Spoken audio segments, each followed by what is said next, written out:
Thank you. Thank you very much. And maybe just to correct, it's not the PRI board, it's the advisory committees. I don't want him to. So thank you and thanks for inviting me. And maybe the first thing that I really want to say is to thank the 274 in terms of the survey that they've done. I think I will share with you before I continue one experience. When I started sitting on the CFA board in 2020, and one thing that they keep on saying, they're saying, we don't really know what's happening in Africa when it comes to ESG. And the reason for that is because we're not documenting our things. We are doing a lot, we have achieved a lot, but we are not documenting. So a study like this and surveys like this, I think it will also help us position ourselves to say, we are not really that far behind. There's been some development that we have made. And I think next time when we go for the next meeting, I'll probably go with this document if you allow me to share, so that at least we can show them that we have done something and we are ahead of the curve as well, like anyone else. So today I thought, let me share with you, and I think at the back of that, when I saw that, that this document, I thought, maybe let's also look at the trends and also try to understand if we really do ESG, not just for the sake of compliance, if we decided to go beyond compliance, what will be some of the benefits that we'll tap into, and what is really happening here locally and globally when it comes to ESG as well. So I know I have 15 minutes. I'm not sure if I'll be able to cover everything, but I will try. Sorry. So this just to introduce our company in terms of what we do. I left the PIC in 2020 to start that. And I think one of the reasons was to help assets managers, because I think as I was sitting down, Sia said, hey, you used to give me hard time. And I think I was tired of giving people hard time, and I thought, let me go and help them and stop giving them hard time. So looking at what are exactly the drivers of ESG, if we look at ESG at the moment. And I think looking at that angle, we realize that assets managers are not yet the drivers of ESG. The drivers of ESG is the investors, which are the pension fund, the DFIs, and the multinational development. Most of the time when you engage with the assets managers, they will tell you that I need this because my investor wants it. There are very few assets managers who are really taking the responsibility themselves to say, we want to be the drivers. No one asked for this information, but we are doing it because it's the right thing to do. And I think what I really want to address is that until we really take ownership, until we take leadership in terms of ESG integration, and voluntarily start saying, I'm doing ESG because it's the right thing to do. I'm not doing it because when the investor comes to do the due diligence, they will ask for my ESG policy. Most of the time when you engage in the market, you hardly find someone who's already in the middle of investing saying, I've realized that I don't have proper ESG system. I want to put the ESG system. It's mainly those that say, I'm going back to the market and I want to be ready. And I think that's something that we need to start, because the market already is positioning itself to be able to be more ESG driven. And that's where they're going. I will show you some data where you can see the resources, the money that has been allocated, but only if you really are a driver in terms of ESG and will be able to drive ESG as well. So I think where we really want the assets manager to move is on the other ends, where we said we need to start realizing the opportunities that are available by adopting sustainable principles, by adopting ESG, where you will really start looking to say, I'm not just developing this to tick the box. You are moving away from greenwashing, but you are moving directly into ESG integration, where you will have policies that are not that there for filing, but they are there for implementation as well. And you implement ESG as part of your day-to-day activity. not only when there's a problem or when there's a decision to be made that is, you think that might be a problem later. So I think that's why I'm saying you need to really move towards voluntary integration where you do ESG because it's the right thing to do. And I think one thing that I'm seeing it coming, that post this COVID, we are going to see more and more ESG as a requirement. I mean, if you look at Europe as already, they've introduced ESG as a regulatory. There's so many regulatory requirements that you need to do this reporting, you need to do this kind of climate change. It's also regulated. You have to report. If you're getting money from Europe, you are also required to do some of those reporting. I think we are also moving towards that direction. And also because we get more money from the outside world, they are going to impose those things to a point where even our own regulators will be able to impose ESG to us. We had, I had, there's a guy from, it used to be FSB, uh, who was talking, and they said they are working on seeing how they can bring more and more requirement around ESG. So I think post-COVID, and there are lots of studies that have been done as well that indicate that companies that have got good ESG, they have managed to survive during COVID because they were ready. And those that were really kind of like ticking the box couldn't really survive. One, some of them didn't have good governance, some of them didn't even have a business continuity plan in place. And those are the questions that normally when you ask for ESG, they really want to understand. So I think that's something that we really need. And we're trying to also show some data in terms of like what is really happening in terms of ESG. And like I said, there's a number of companies that has trailed behind in terms of ESG and have struggled during COVID as well. And there's also a lot of money that is being fueled into ESG that if we really do a right thing, we will be able to tap into those money. So I map out where we are in South Africa. I try to map up with others, but I thought time won't allow me in terms of like where are we in terms of ESG in South Africa. Like I said, we have done a lot. There's been a lot of development that we have done. Sometimes we don't really utilize those resources that are also available. I mean, the PRI, they are here, they also guide us in terms of really what do we do. The task force in climate-related financial disclosure, it's also a process that is really happening now. And I've used the bank in terms of like, because I know most of us here in the room, we interact a lot with the bank, or some of them come from that industry. And I've kind of like mapped the financial, this one I got it from, it was already mapped in terms of like what have they done. So there's already policies that have been put in place when it comes to ESG that just need to be implemented, and it's going to be uh, it's going to affect how they do it. It will affect how they look at you when you look at money from the bank. The whole issue around sustainable finance journey, where they will now start looking at your ESG policy, they start looking at how you are really doing in terms of climate change, they start looking at how you're really doing in terms of sustainability. That's some of the trends that are happening, and that's why I'm saying post-COVID, because if you look at this mapping, it ends just before COVID. So obviously post-COVID, there's going to be a tight requirements when it comes to ESG as well.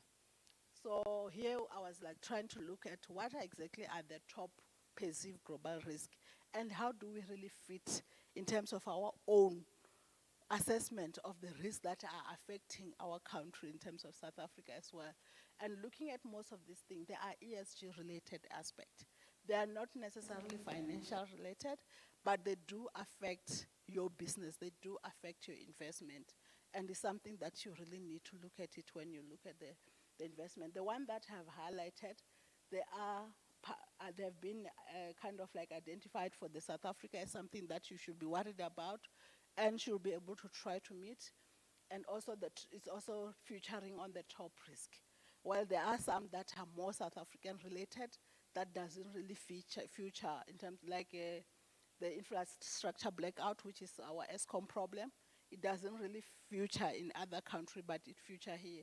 But if you look at how it's really, most of these things, this study has been done in 2020, but obviously the things that we're going through now, Those are the things that are really a challenge. And if we really ignore this thing in terms of our investment thesis, investment processes and everything, we will have problem in terms of sustainability as well. So I think the thing that comes out is the cyber incident, the climate change, pandemic, which is also same as the infectious diseases as well. So this study, I think it's always something that we need as we look at the global and look at our own trends, something that will really help us in terms of like, what are the ESG issues that we should consider when we build our portfolio as well? How do we really navigate through these ESG issues? Because they will help you in terms of building a sustainable portfolio as well. I'm trying to rush because of the time as well. So I think I'm still on almost. So, and this one is just show how connected things are. You'll see the financial and the ESG things are connected. So it's no longer a time where you need to only focus on financial issues. You need to focus on all aspects because they are really connected. And you can see how this line is showing that IT infrastructure, how it connected with the debt crisis, how it connected with the assets with climate action, and how it assets with extreme weather as well, because those are things they have got an impact in terms of your portfolio as well. So I try to, like I said to you, that ESG, there's more and more money pumped into ESG. If you look at the last line, you can see that at least and this is more looking at our region in terms of Africa, where ESG, there's a lot of money that have been allocated for ESG from different countries as well, or from different regions. And also looking at Southern Africa, you can see that there has been 399 billion USD of assets reporting. So this money, these people have received money because it's either they are looking at impact, or they are looking at ESG, or they are looking at both. So when you look at the question that have been asked, it's more the impact and the ESG. So this is the money that probably some of you are already on this one, but if you are not there, that's the money that you will be able to tap into if you start looking at ESG.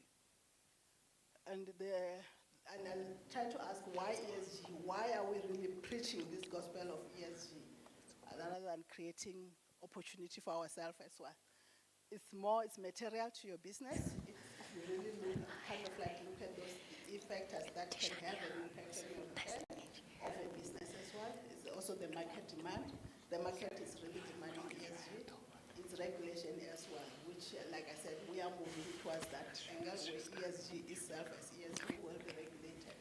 But these are also the assets that are available for those investors or assets managers that are looking at ESG and will be able to tap into these resources as well. And now we are talking about the millennials, and saying 90% of the millennials, they are growing their assets allocation to responsible investment in the next 5 years. So if you really, because they are the ones who are going to take over, especially with family offices, and also some of the investment that we really want to tap into.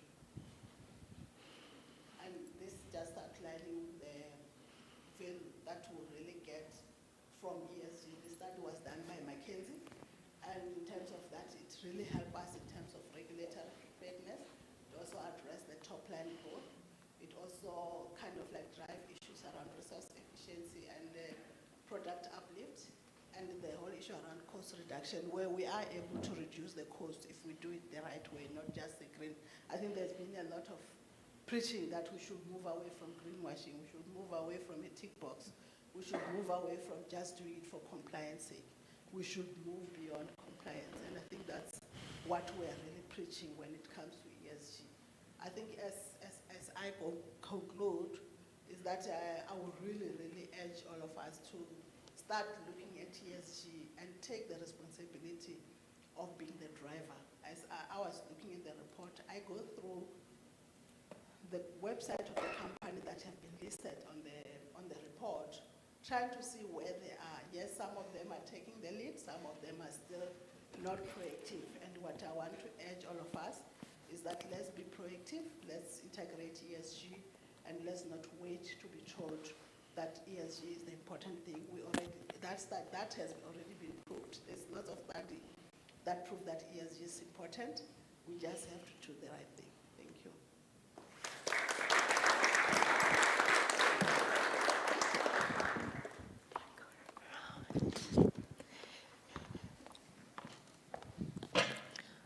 Kani, do you want to introduce the panel? Okay, I'd like to call our panelists up. That's Asif, Unati, and Robert, please.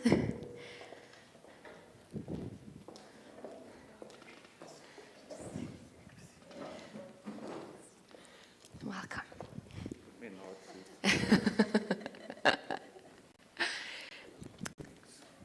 Excuse the mask, everyone. I'm in a little bit of a COVID bubble, trying to create one at least. I always said, as I said to Darren, that this mask represents, it reminds me of Alison, the goalkeeper, keeps out as many goals as this keeps out germs. At least for that. So good afternoon, everybody. I'm Tishanya Naidu, and I'm the VC Fund Manager at 274. And I'd like to welcome you this afternoon to the Winners Roundtable. So last year was a time of introspection for responsible investors, as the growing demand for responsible investment products led to the rebranding of funds and growing market collateral. Sorry, I haven't used one of these fancy things before. BlackRock's former Chief Investment Officer for Sustainable Investing, Tariq Fancy, issued a warning that ESG was a dangerous placebo that harms public interest. Fancy's argument was that sustainable investment was fast becoming a deadly distraction that is lowering the likelihood that we'd ever implement the kinds of concrete reforms that are needed to have the necessary real-world impacts. It was in that context that 274 decided to develop this survey, sending out the questionnaire towards the end of 2021. The main goal was to better understand the level of ESG integration. We hope that this report will serve as a useful indicator of ESG investment trends and sustainable finance in South Africa. We also hope that the survey will assist asset owners and other investors alike to meaningfully understand ESG adoption by the South African market and the South African asset management industry. So we'll now proceed to the roundtable discussion with the 3 top performing firms within the survey, and later present them with the Sustainable Asset Manager Award. Allow me to introduce our esteemed panelists joining me today: Asif Mohammed, the CIO at Aeon Investment Management; Unati Lewis, Unati Lewis from 91 Asset Managers; and last but not least, Robert Lewinson, the Head of Responsible Investment at Old Mutual Investment Group. Thank you, everyone. Do you want to just... All right. Apologies about This that. is our call center operates. You just hook it on you. Yeah, there we go. Almost there. No rush, no rush. Don't worry. Okay. How's that look? I think I'll try it like this maybe, and then see if I can get some technical. Perfect. We might just ask Nati if she can share her mic, or maybe Mikhail can just help.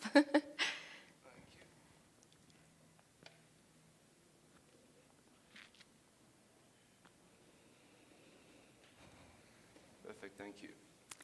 So panelists, welcome and congratulations. We're very excited to be here today. So in the spirit of why we are here today, ESG, I'm going to pose this question to the entire panel. But which factor, or ESG factor at least, do you consider to be integral when considering your business's philosophy and culture?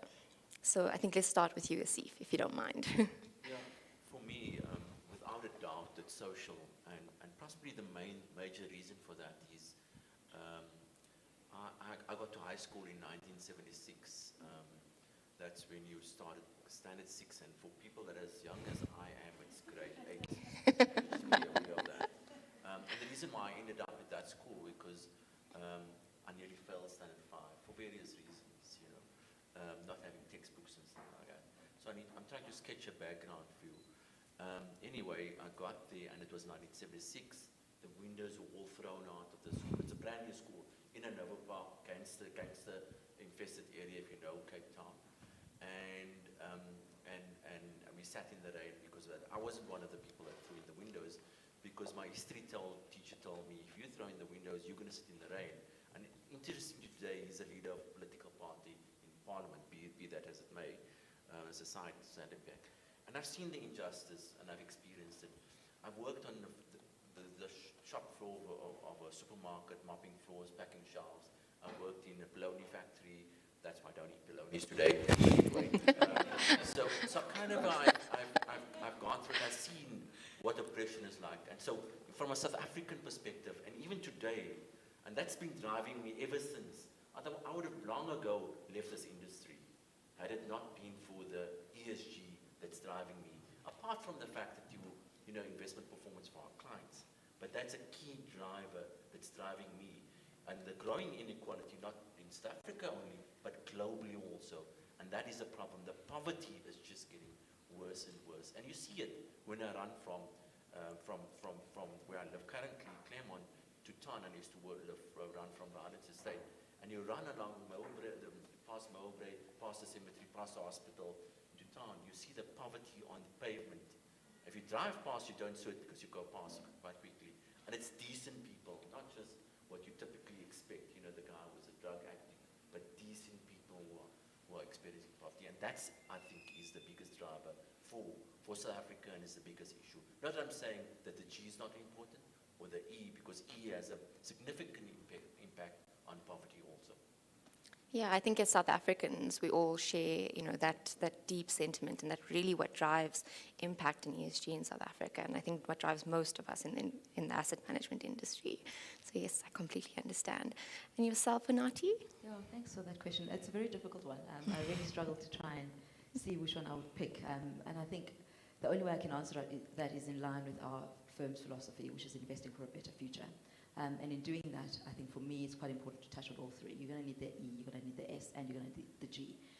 If our primary objective in investing capital is to make sure that pensioners can retire, with some decent returns, or at least holding the value of the investments that they've given us, you need to make sure that, in an environmental point of view, that it's sustainable, that they're retiring to an environment that's appropriate. There's water, there's access to healthcare and clean air and all of that sort of things, but also the social side of things. And I think Hendrik has been quite vocal in sort of driving that message home, that as a South African-born company, that as we pursue our environmental imperatives, that we don't forget the social costs or the potential negative impact that will come from that, and making sure that we're putting things in place to be redirecting and investing on the social to make sure people don't get left behind. And then for me, obviously, the G, or the governance part, is what glues it all together. But I agree with you that a lot of work has already been done on the governance side of things. I think companies have always been focused on the governance side of things. And the challenge now is to make sure that those governance structures that are in place are focused on E and S, and making sure that companies are delivering on the promises that they've made. So I couldn't pick one, because I think they are actually quite interlinked. So in a way, we agree on that. I understand. I think in the investment process, all of them are of equal importance. So yes. And yourself, Robert? Hopefully everyone can hear me. I don't know if the mic is working, but I'll talk about the interconnectivity of what Nati and Asif are both saying. I mean, it was up on the screen just now, just how what interconnected world we live in, and failure to consider even one of those factors would mean that you are missing something that I think is incredibly important. On the other side, that's possibly from a risk management likelihood and impact point of view. But also we want to look at the positives here. And I think what ESG brings to the table is a huge opportunity, what we call the green economy, and create a green economic product. But when we say green, we're not just talking about climate, are we? We're talking about a low-carbon, resource-efficient, and socially inclusive future in South Africa. That's ultimately what we want. If we're going to address poverty, as Asif was talking about, and we live in one of the most unequal societies on earth, how do we create an economy that is going to absorb the jobs for the people who have least amount of skills, who are the most vulnerable, and bring them off the street and give them a decent opportunity. Yes. So the question then is, well, what do we align to in ESG? And for us, it's sustainable development goals and green economic growth. That's our factors. Whether we consider all factors. In every engagement that we have from a stewardship point of view, we've got at least 5 key themes that we've agreed on that we'll address with every company that we engage with. All companies are affected by them, and it's something that we will continue to take to market. So our ESG-ness has evolved into a broader thematic view of how we view things, and then look at materiality for each company in that regard. That's really interesting, Robert. It's a very interesting approach. Thank you for that, panelists. So I guess my next question is channeled towards you, Asif, around shareholder resolutions. So they've been an extremely powerful tool in the last few years. And could you share one of your experiences regarding campaigning for a shareholder resolution, and what was the response received from the market? Yeah, it's, I think, a very good question and very topical for us. So I'm looking in the audience here. And I unfortunately can't tell you the name at this point in time, but it's a large listed company, and we've been working with another organization, and I must also credit them also for helping us in getting this award. That organization is Just Share, organization that's just not focused on environmental issues, but also social issues and governance issues. So just be aware of that. You sometimes get the impression that that's the case. And we've been working with them on one specific company, putting a climate resolution forward to the specific company. The company eventually has agreed to it. Been over a couple of years, but they've agreed to it. And what's happened is, we thought, oh wow, great, we've got a great high, we've achieved it. Possibly, I don't think it's a global world first, but that we've done that. And the interesting thing is, once we saw the text that was attached to the narrative, we got a shock, and we as Josh Shea and Neon Investment Management look quite bad, if people really read through it. And we said, look here, this is just unacceptable. And now we in the process of debating it with them to fix it and correct the misperceptions and stuff like that they've created. Whether they did it intentionally or not, we don't know. But we hope it's not done intentionally. But what I'm just saying to you is, it's been difficult. It's a difficult exercise. It's not an easy exercise. Companies resist it. They use the law to do that. We still need to take it to a legal fight, not the specific case, but one going forward in the future to get clear clarity in terms of whether shareholders can put through genuine resolutions, voluntary, non-binding resolutions, and those type of things. So it's, if you might call it early days, but what we do find is we have had instances where we've collaborated, for example, on the ones where we've collaborated with other asset managers. And here specifically Lorium Capital, writing to the CEOs of listed companies, telling them, you need to phase out plastic bags. So if you guys go to your shopping at Woolworths Food, and you don't have any shopping bags that the recyclable shopping bags, and you now have to pay R6.50, you know who to blame now. So those are the type of initiatives. But talking about shareholder resolution specifically, it's not been an easy ride. We do engage them, and now you're starting to see where companies are being proactive where they want to put the resolution forward rather than us as shareholders, so that they look better and they look good in the specific instance. But it's still playing out, and we'll see what happens. We do collaborate with other institutions. Specifically, need to thank Rob there, specifically from our Mutual Investment Group, and also Anthony Walker from M&G, which is the old Prudential, and a couple of other asset managers where we do collaborate, and they're quite helpful. In other instances, especially big ones, they have not been helpful, or we've reached out to them. Yeah, I guess that was my next question. Just, what has the the sense of collaboration been? Has there been any collaboration? So yeah, it's very interesting because it's probably very difficult to get that collaboration in the first place. So yeah, I really applaud you on all the on all the work you guys have been doing. So Inati, my next questions for you. And the achievement of net zero is becoming more and more significant. How are you managing the portfolio, your portfolio at least, to achieve this goal? Yeah, so as you know, obviously we have signed up, similar with lots of other asset managers, towards our net zero target by 2050, and that has meant that we have to do quite a lot of work to making sure that our portfolios obviously are starting on that journey of being ready so that we can do that. And the way that we've done it is through frameworks that we've built internally. We're looking at it from a sector point of view, we're looking at it from a selection of a stock point of view, and we're collaborating across the board geographically. So whether I'm the resources portfolio manager in South Africa, I'm talking to my colleagues sitting in London, or the investors sitting in our China office, etc., etc. So as a business, we've taken a sort of like an integrated approach to make sure that it's a firm-wide understanding of what are the highest emitters and what the contribution is to us, to our portfolios as a firm, and then having these robust frameworks of assessing those high emitters. Do they have transition paths? And what do those transition paths look like? For us, it's really quite important, and I think we're a little bit worried about the trends that you've seen where people are equating the net zero commitment with divestment. Where people are sort of saying, well, we're going to exclude high emitters from our portfolios, or that we're going to agitate companies to sell out or exit divisions that are carbon intensive. We think that that's a little bit short-sighted. Yes. It doesn't actually help the planet at the end of the day. So our approach is to really work with the high emitters, understand who the high emitters are, and you'd be surprised, it's really quite a small concentration of companies that are the ones that are actually contributing the largest emissions or footprints in our portfolios. Assess their frameworks. How robust are these frameworks? Are they credible? Are they measurable?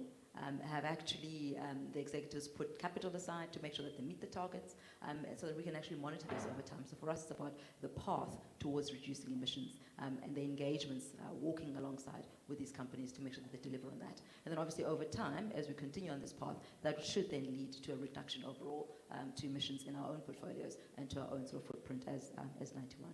So that's our approach. Okay, thank you. It's very interesting approach. So Robert, I think my last question, well, not my last, my penultimate question, goes to you about double materiality. Do you find that more companies are reporting not just their financial information, but also distributing reports which are material to the market, environment, and the people? And how has that changed their transparency?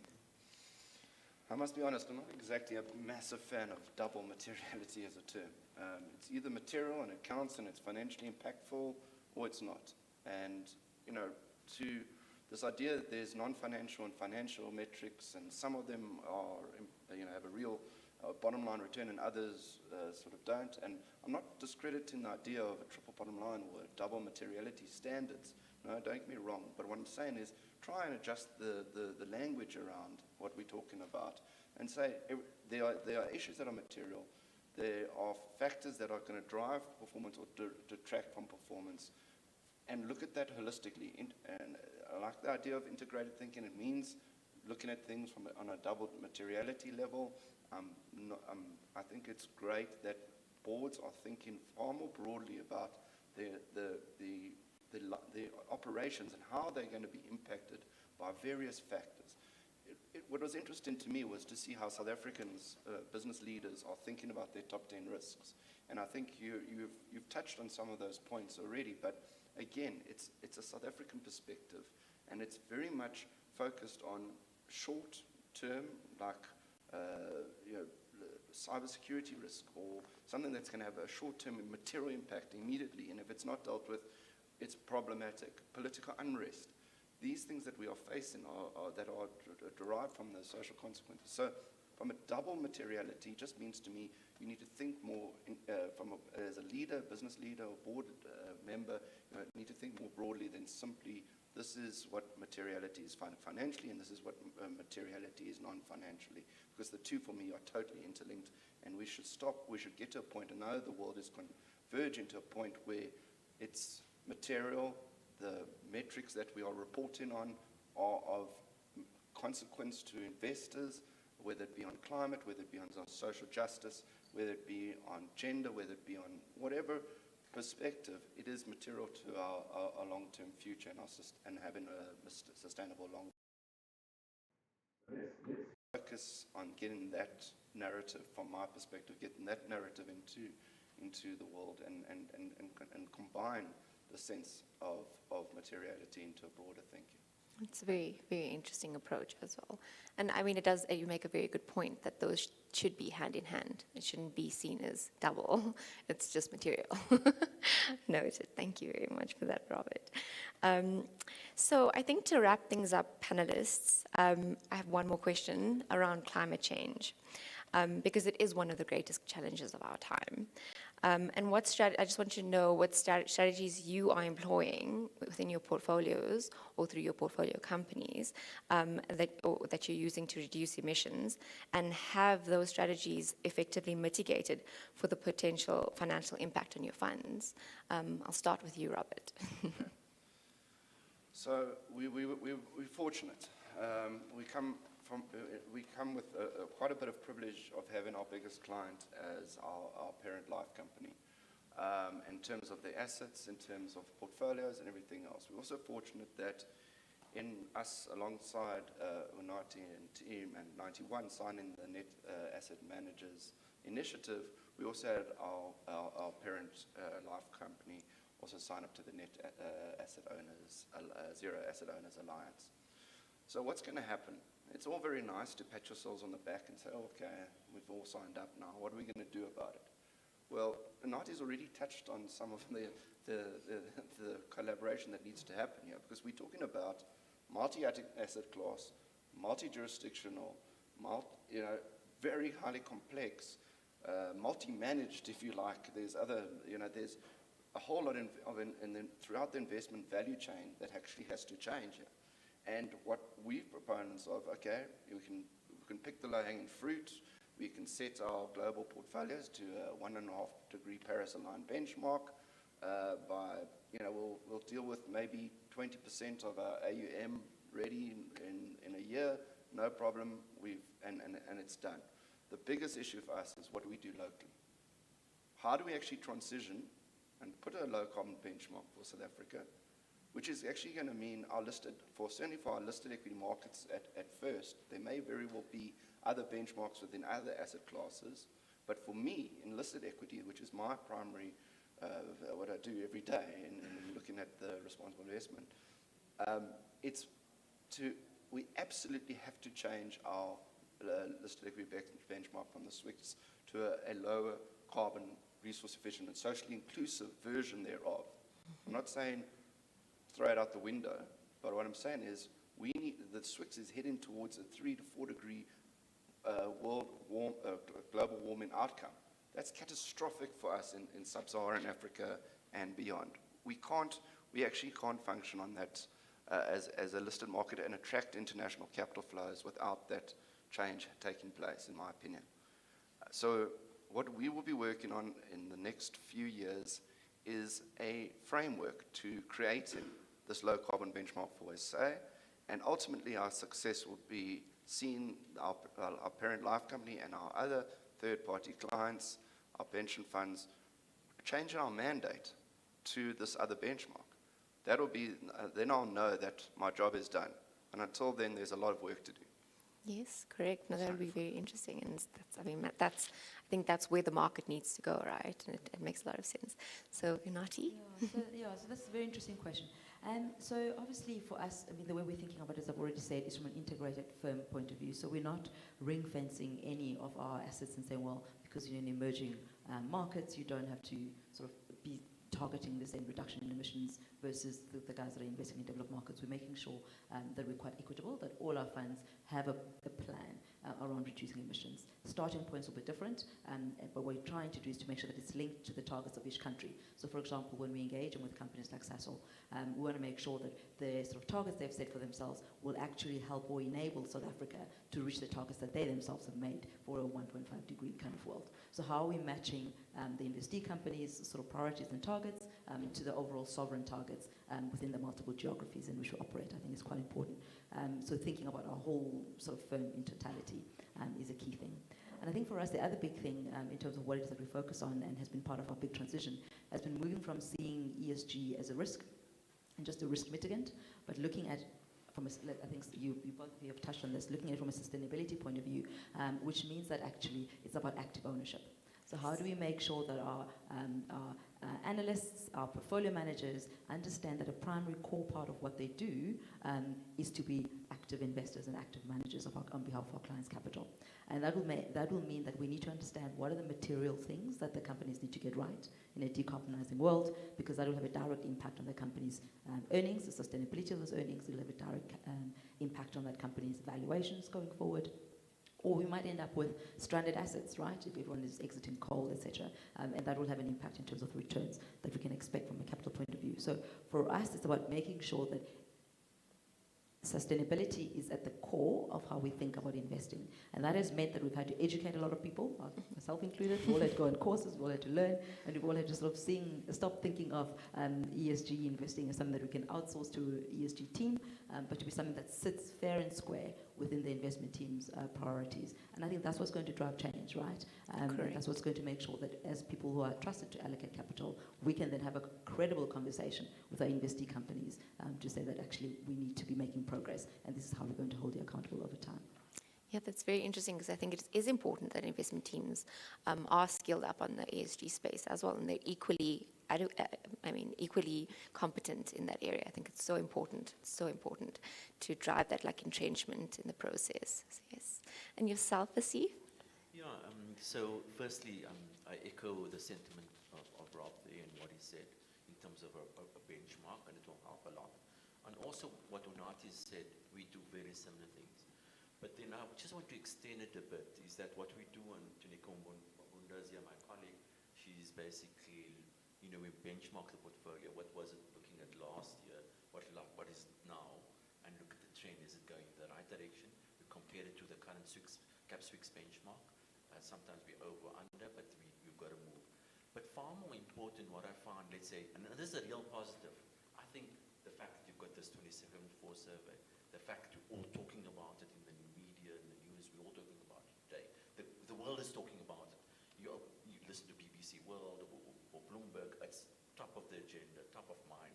And that's a big positive development. However, 5 years ago, when we were going to speak to companies, you ask them an ESG question, and they answer it, and you ask them, has anybody else asked you? They say no. So either they're lying, and Rob will tell you that sometimes they do that, and because we've checked, and they've asked the same question, and that's the one thing. Or they're possibly telling the truth. The important point is now, when I speak to 5 years ago, I spoke to the chairman of a listed retailer, and I asked him about ESG questions. Oh, no, I'll speak to my sister, she's part.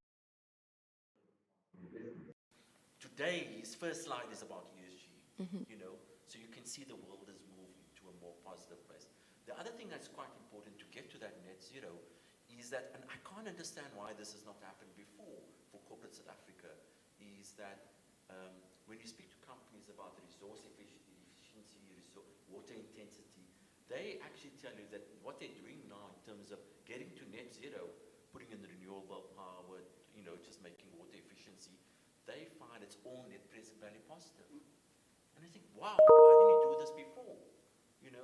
There are instances where it's not. I concede that in maybe a big oil producer, that type of thing there. So I do concede that.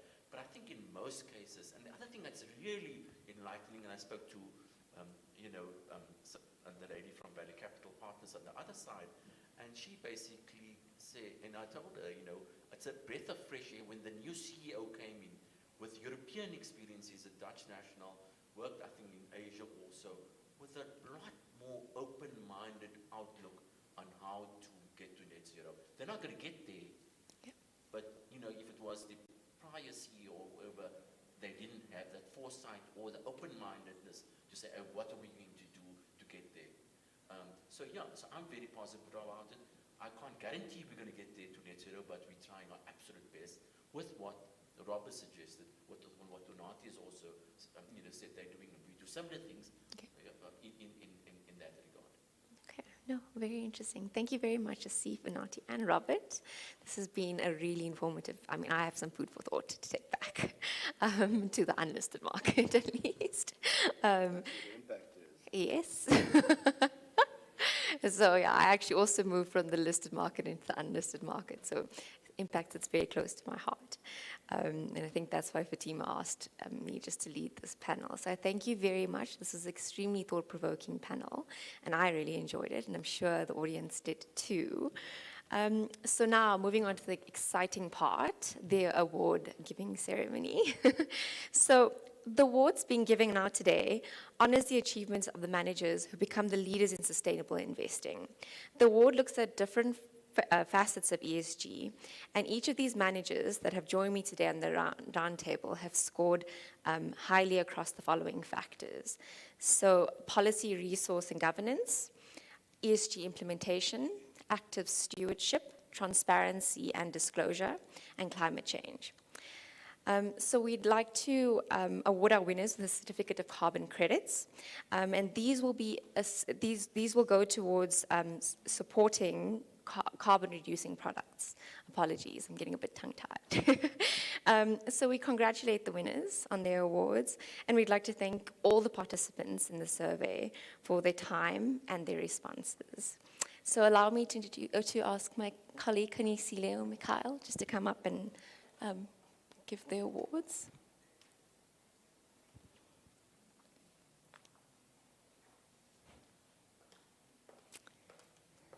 Sophie, do you want to? Okay, here we go. This is, thank you so much, Rob. Really appreciate it. Congratulations. Thank you so much, and congratulations, Intati. Thank you so much, Asif, and congratulations.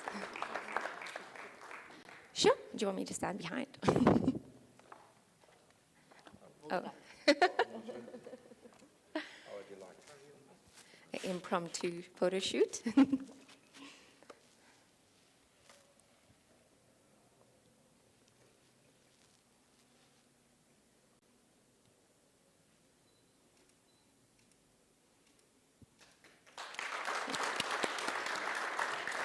Thank you very much, panelists, and thank you for your contribution today. Thanks.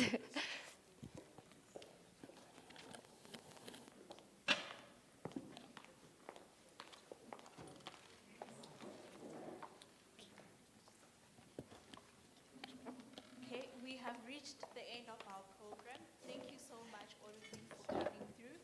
And I hope this occasion will encourage asset managers and all investors to be proactive in the ESG space. And I'd like to also encourage everyone, all the investors and asset managers, those who have participated in our survey and those who haven't yet participated, to be proactive and do the right thing and participate. Once again, thanks to all the participants of our ESG survey, and congratulations once again to our panel. After